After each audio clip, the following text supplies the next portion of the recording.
ওয়েন্ড্রিলার মনে হলো তার পুরো শরীরটা অসাড় হয়ে গেছে। সত্যের তীব্র আঘাতে তার তিলে তিলে গড়া বিশ্বাস টলমলে হয়ে গেল।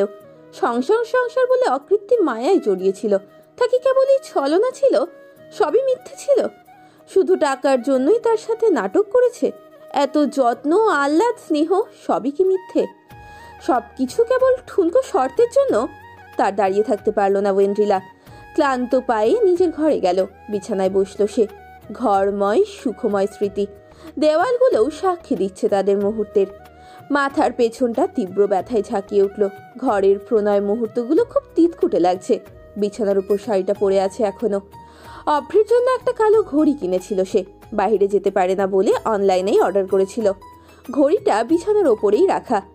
ঘরটাকে সাজানোর জন্য কত কিছু ব্যবস্থা করেছিল, এখন সবই বৃথা লাগছে।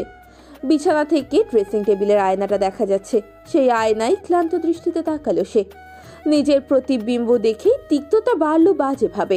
এতটা অর্থর বসে একটা মানুষ কি করে বারবার মানুষ চিনতে ভুল করে? নিজের নির্বুদ্ধিতার উপর প্রচন্ড রাগ হলো। সেই সাথে নিজের উপর জমলো এক রাশ ঘৃণা। এত ভালোবাসার লোভ কেন তার? ক্রোধ, বিতৃষ্ণা, বিষাদে ঝাঁঝরা হয়ে উঠল সে। বিছানার পাশে রাখা তাদের দুজনের ফটো ফ্রেমটা ছুঁড়ে মারলো আয়নার দিকে। হলুদের ছবি, যেখানে অভ্র এক রাশ মুগ্ধতা নিয়ে তাকিয়ে আছে তার দিকে। মুহূর্তেই তীব্র ঝঙ্কার তুলে গুড়িয়ে পড়লো আয়নাটি। ফটো ফ্রেম ভেঙে কাঁচ ছড়িয়ে ছিটিয়ে পড়লো মেঝেতে। অবহেলায় পড়ে রইল ছবিটি। ওয়েন্ড্রিলা তাকিয়ে রইল ছবিটির দিকে। মানুষের চোখও বুঝি নাটক করতে পারে? ঘরময় হুলুস্থুলু কাণ্ড। ঘরের নিষ্পাপ জিনিসপত্রগুলো নিজেদের আহুতি দিল বিনা কারণে।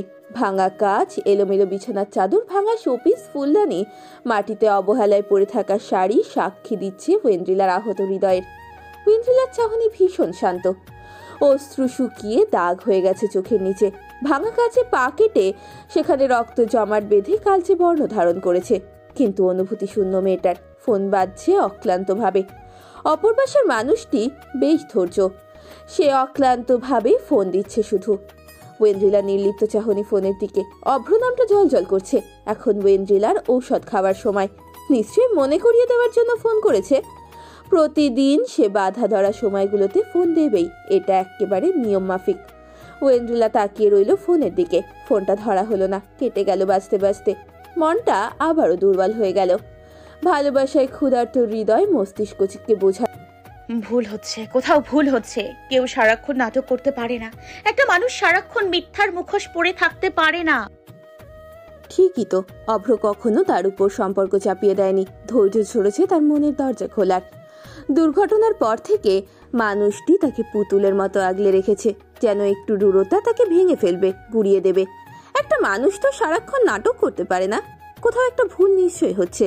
অভ্রের সাথে কথা বলতে হবে বোধহয়, তাহলে হয়তো সব সমস্যার সমাধান হয়ে যাবে। ওয়েন্ড্রিলা ফোনটা হাতে নিল। অভ্রের নাম্বারে ফোন দিল, কিন্তু নাম্বারটা বন্ধ। ফলে সে উঠে দাঁড়ালো। পা থেকে এখনো চুইয়ে চুইয়ে রক্ত পড়ছে। তীব্র ব্যথা মস্তিষ্ককে নিজের অস্তিত্ব জানান দিচ্ছে। তবুও ওয়েন্ড্রিলা হাঁটতে লাগলো। গন্তব্য অভ্র। অনেক প্রশ্ন বাকি, উত্তর চাই। বিল্লালের মাথার চুল ছেঁড়ার জোগাড়। কখন থেকে কিছু হিসেব মেলানোর চেষ্টা করছে, কিন্তু কিছুতেই মিলছে না। 168 টাকার একটা গ্যাপ থেকেই যাচ্ছে। হিসেব এমন একটা জিনিস যা যতক্ষণ পর্যন্ত না মিলবে ততক্ষণ পর্যন্ত বিরক্তি কাটে না। মিললে শান্তি, আর না মিললে মাথার প্রত্যেকটা নিউরনে এত উন্মাদনা হয়ে ওঠে যে চুল ছিঁড়ে ফেলতে ইচ্ছে করে। ঘড়ির দিকে এক দফা তাকালো। তৃষা অপেক্ষা করছে, তার যাওয়া উচিত। গত রাতে মাকে এনিয়ে বিনিয়ে বিয়ের কথা বলেছে সে। বিল্লালের বাবা গত হয়েছে আজ 15 বছর। মাই তার সব। বিল্লালের মা ও ছেলে অন্তঃপ্রাণ। তাই তো ছেলের পছন্দে তার দ্বিমত নেই। শুধু একটাই চিন্তা, সেটা হলো তৃষার পরিবার। সচ্ছল পরিবারের মেয়ে সে। তাদের মতো পরিবারে মানিয়ে নিতে পারবে? বিল্লালের মা ছোট একটা এনজিওতে চাকরি করতেন। সেই টাকা দিয়ে টেনে টুনে সংসার ও ছেলের পড়াশোনা চালাতেন। ছেলে অনার্সটা শেষ করেই অভ্রের সাথে ব্যবসায় যোগ দিয়েছে।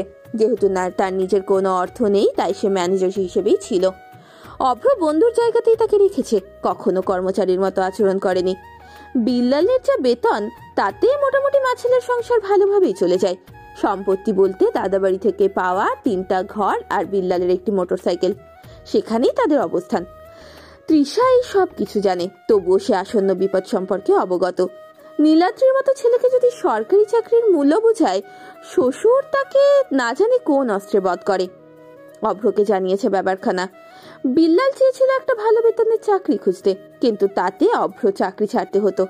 এত বিশ্বাসী মানুষ এবং বন্ধুকে হারাতে চায় না অভ্র। তাই অভ্র তাকে একটা প্রস্তাব দিয়েছে। অভ্র তাকে তার ব্যবসার 25% মালিকানা দিতে চায়, যার মূল্য বিল্লাল কখনো তাকে ছেড়ে যাবে না। বিল্লালের ব্যবসার পেছনে কম শ্রম দেয়নি। এই ব্যবসার সাফল্যে বিল্লালের ভূমিকা অনেক, তাই তাকে 25% অংশীদারিত্ব দেওয়া ভুল কিছু নয়। তাই বিল্লালের কাজের চাপ আরো বেড়ে গেছে। আগামীকাল তৃষার বাবার সাথে দেখা করতে যাবে, তাই এই হিসাবের ঝঞ্ঝাটা আজকেই শেষ করতে হবে। কিন্তু তৃষার সাথেও দেখা করতে হবে, মেয়েটি ছুটি হয়ে যাবে। বিল্লাল আবারও হিসাবে মুখ বুঝ। বিল্লাল সাহেব কি ব্যস্ত? চিকন মেয়েলি কণ্ঠে চোখ তুলে তাকালো বিল্লাল, হতবাক স্বরে শুধালো, এ কি তুমি এখানে? কেন আসা বারণ? পাপ করে ফেললাম?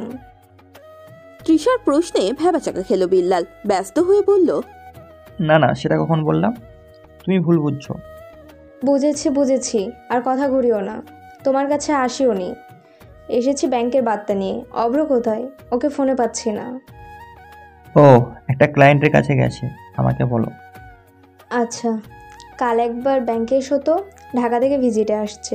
অভ্র লোন বাড়ানো নিয়ে কথা হবে। এ নাও লেটার, আমি চললাম। বলে যেতে নিলেই হাত টেনে ধরল বিল্লাল। তৃষাকে নিজের কাছে টেনে ধরে শুধালো, তাহলে আমার কাছে আসোনি? আজ্ঞে না। কষ্ট পাইলাম কিন্তু। পাও, আমার কি? এভাবে প্রেমিককে শাস্তি দিলে কিন্তু ভোগান্তি আছে। কি ভোগান্তি? বিল্লাল কথাটা শেষ করার সুযোগ পেল না। তার পূর্বেই এলোমেলো ভঙ্গিতে প্রবেশ করলো ওয়েন্ড্রিলা। তাকে খুব অন্যরকম লাগলো যেন। চোখ মুখ শক্ত মলিন। এসেই শুধালো, অভ্র আছে? বিল্লাল সেই প্রশ্নের উত্তর না দিয়ে পাল্টা শুধালো, তোমাকে এমন লাগছে কেন? শরীর খারাপ নাকি? আমি ঠিক আছি। অভ্র কোথায় সেটা বলো। ওর ফোনটা বন্ধ আসছে। ক্লায়েন্টের সাথে গেছে, তুমি বসো না। ওয়েন্ড্রিলার কিচ্ছু ভালো লাগছে না। অভ্রের সাথে কথা বলাটা জরুরি, ভীষণ জরুরি। তাকে অন্যমনস্ক দেখে তৃষা চেয়ারটা এগিয়ে দিয়ে বলল, তুমি বসো ইন্দিলা, তোমাকে অসুস্থ লাগছে। এত সময় বাদে তৃষাকে খেয়াল করলো ওয়েন্ড্রিলা। তৃষাকে দেখতেই হৃদয়ের তিক্তটা আরো গাঢ় হলো। নিজের বৈশিষ্ট্যের বিরুদ্ধে সে জঘন্য একটি কাজ করে বসলো। অহেতুক তৃষাকে কথা শুনিয়ে দিল, তাও কটু কথা। রূঢ় স্বরে বলল, তুমি এখানে কি করছো? তৃষা বেশ অপ্রস্তুত হলো ওয়েন্ড্রিলার কণ্ঠে। বিল্লালের দিকে তাকালো একবার, নিজের অস্তিত্ব লুকিয়ে সহজ গলায় বলল, অভ্রর কাছে এসেছিলাম ব্যাংকের বিষয়ে, একটা নিউজ দেবার ছিল। তুমি কি ডাকবাহক? না মানে তোমারই আসতে হয়েছে, আর কেউ ছিল না? খুব তীক্ষ্ণ স্বরে শুধালো ওয়েন্ড্রিলা। এটা ভুল নয় যে সামান্য বিষয়ে তৃষার আসার প্রয়োজন ছিল না, কিন্তু সে এসেছে বিল্লালের সাথে দেখা করতে। তৃষা কথাটা চেপে গেল, নিচু স্বরে বলল, ছিল, কিন্তু নিউজটা দেওয়া খুব জরুরি ছিল। অভ্র আমার ফোন ধরছে না, তাই আসা। আচ্ছা তৃষা, তোমার সমস্যাটা কি বলো তো? বুঝলাম না ঠিক। মানেটা খুব সহজ তৃষা। তুমি ছেলে মানুষ নও, অভ্র বিবাহিত, ক্লাস 10-এর অপূর্ণ প্রণয় এখন পূর্ণ করার স্বপ্ন থাকলে আমি বলবো তুমি স্বপ্নটা ছেড়ে দাও তৃষা। নানা উছিলায় অভ্রর আগে পেছনে ঘোরা, তার সাথে গলে গলে পড়া ব্যাপারগুলো দৃষ্টিকটু। সেদিনের ঘটনা কিন্তু আমি ভুলিনি তৃষা। তুমি যদি ভেবে থাকো আমার বরের গায়ে তুমি ঢলে পড়বে আর আমি চুপ থাকবো, তবে ভুল। আমি আমার জিনিস কারোর সাথে ভাগ করায় অভ্যস্ত নই। যদি আমার জিনিস নিতে হয় তবে তোমাকেও তার কঠিন দাম দিতে হবে। ওয়েন্ড্রিলার কথাগুলো চাবুকের মতো আঘাত করলো তৃষার আত্মসম্মানের দেয়ালে। কান ঝাঁঝিয়ে উঠল। ইহ জীবনে তার চরিত্রে এমন কালিমা কেউ ল্যাপটাতে পারেনি। সে কিনা বিবাহিত পুরুষের সাথে সম্পর্কে জড়াতে চাইছে। এত বড় মিথ্যে অপবাদ! তীব্র অপমানে মুখ লাল হয়ে উঠল মেয়েটির। বিল্লাল ওয়েন্ড্রিলার উদ্দেশ্যে বলল, ভাবি আপু, তোমার কোথাও ভুল হচ্ছে। না, আমার কোথাও ভুল হচ্ছে না বিল্লাল, আমি তো না জেনে বলছি না। তৃষা তখন প্রতিবাদ করে উঠল তীব্রভাবে, তুমি আসলে কিছুই জানো না ওয়েন্ড্রিলা। তুমি আসলে কুয়োর ব্যাংক, যার কাছে আকাশটা খুব ছোট আর গোল। তাই তো আজ আমাকে অপবাদ দিতে তোমার বাচ্ছে না। শোনো ওয়েন্ড্রিলা, আমার ঠেকা পড়েনি তোমার বরকে নিয়ে টানাটানি করব। আর তার উপর গলে পড়বো, এই সব কিছু তোমার বরের পরিকল্পনা ছিল। আমার টার্গেট ফিল আপে ক্লায়েন্ট দরকার ছিল, আর তোমার বরের তোমাকে প্রেমে ফেলতে একটা মেয়ের সঙ্গ। তাই আমরা একে অপরকে সাহায্য করেছি, এতটুকুই। অব্র জানতো তুমি মুখে যাই বলো না কেন তুমি একটা বোকা মেয়ে, প্রেমে পড়তে তোমার সময় লাগবে না। অন্য বউদের মতো তুমি অব্রকে কারোর সাথে সহ্য করতে পারবে না, নিজে হেঁটে ওর কাছে ধরা দিবে, আর ওর পরিকল্পনা সফল হবে। তুমি ওর প্রেমে ধরা পড়লে, অসচেতনভাবে সংসার করলে, তো দাদার কাছ থেকে সে টাকা পেয়ে যাচ্ছে। আফটার অল সে তো টাকার জন্যই তোমাকে বিয়ে করেছে। বিল্লাল তৃষাকে বাধা দিতে চাইল, কিন্তু সে থামলো না। ওয়েন্ড্রিলা স্তব্ধ তাকিয়ে রইল, ছল ছল করছে তার চোখ, ভাঙা স্বপ্নের হাহাকার। তৃষা তোয়াক্কা করলো না তার ভঙ্গুর মনস্থিতির।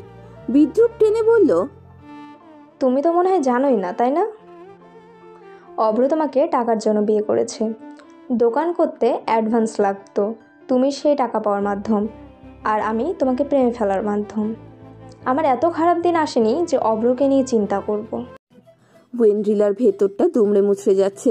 তার মনে হচ্ছে কেউ ভোঁতা ছুরি দিয়ে আঘাতের মতো আঘাত দিচ্ছে, ক্ষতবিক্ষত করে দিচ্ছে হৃদয়টা। এতদিন খুব যত্নে লালিত প্রণয় ফুলটাকে কেউ রুক্ষভাবে উকড়ে ফেলল যেন। বারবার স্বার্থান্বেষী মানুষের স্বার্থ উদ্ধারের মাধ্যমে কেন হতে হয় তাকে? প্রথমে সৌরভ, এখন অভ্র। সবাই শুধু স্বার্থে, তাই তার সাথে ভালোবাসার নাটক করে। কি নির্মম পরিহাস ভাগ্যের। ওয়েন্ড্রিলা আর দাঁড়াতে পারল না, চলে যেতে নিলে বিল্লাল বলল, ভাবি আপু, কোথায় যাচ্ছ? আমার মনে হয় তোমার অভ্রর সাথে কথা বলা জরুরি। ওয়েন্ড্রিলার কঠিন স্বরে উত্তর দিল, কেন প্রয়োজন নেই? আমার উত্তর আমি পেয়ে গেছি। বলেই সে ক্লান্ত ভঙ্গিতে পা বাড়ালো। বিষণ্ণ মনটাকে জোর করে টেনে নেওয়া শুধু। বিল্লাল বারবার অভ্রকে ফোন দিচ্ছে, কিন্তু ফোনটা বন্ধ। মেজাজ খারাপ হয়ে যাচ্ছে। ফলে রাগী স্বরে তৃষাকে উদ্দেশ্য করে বলল, কি প্রয়োজন ছিল তৃষা এত কথা বলার? তৃষা শক্ত মুখে বসেছিল। বিল্লালের এমন কথায় ছাই চাপা রাগ স্ফুলিঙ্গের রূপ নিল।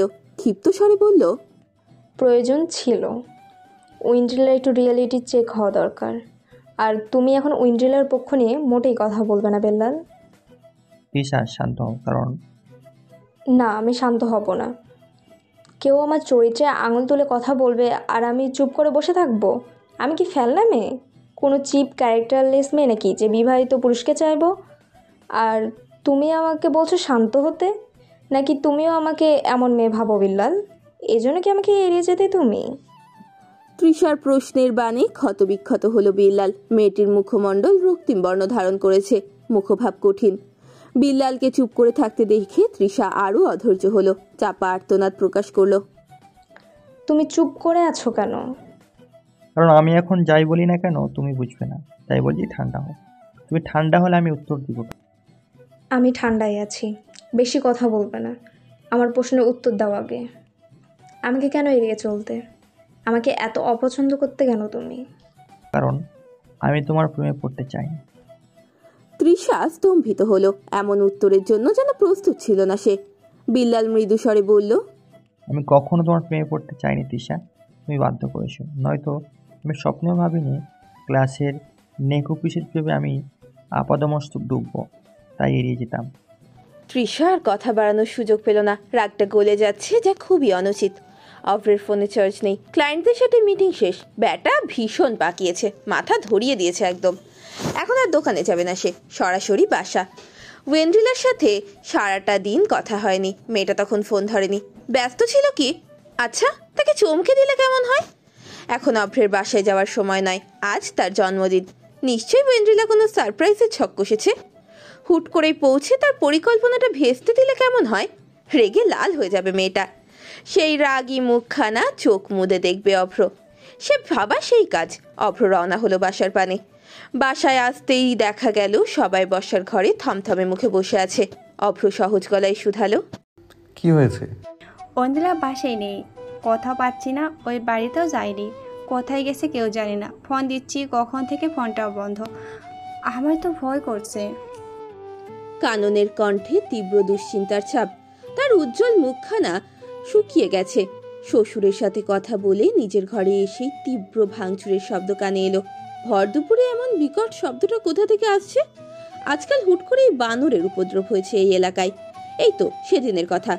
পশ্চিমের বরান্নিদের বাড়ির সামনে এমন দুপুরের সময় কোথা থেকে একদল বানরের আগমন হলো। একা বানর নয়, একেবারে আত্মীয় স্বজন নিয়ে গোষ্ঠী নিয়ে আগমন। মোট 7টা বানর। দাপাদাপি লাফালাফি করে একাকার অবস্থা, তাড়ানোর উপায় নেই। কি সাংঘাতিক ব্যাপার, কাছে গেলেই খামচি দেয়। ছাদটা এখন পুরোই বানরের দখলে। রবান্নিদের বাড়ির নতুন নাম হলো বানর মহল। বানরগুলো কি এখন তার বাড়িতে এসে দখল করলো নাকি? ভয় পেলেন কিঞ্চিত কানন। একটু সংকোচ হলো। ইন্দ্রিস সাহেব বাসায় নেই। উনি থাকলে সাহস পাওয়া যেত। অভ্রটাও নেই। উপরের ঘরে ওয়েন্ড্রিলা একা। মেয়েটা ভীষণ ভয় পেতে পারে। ফলে ভয় ঘিলে বানর অনুসন্ধানে উপরে আসলেন তিনি। উপরে গিয়ে প্রথমে গেলেন অভ্রের ঘরে।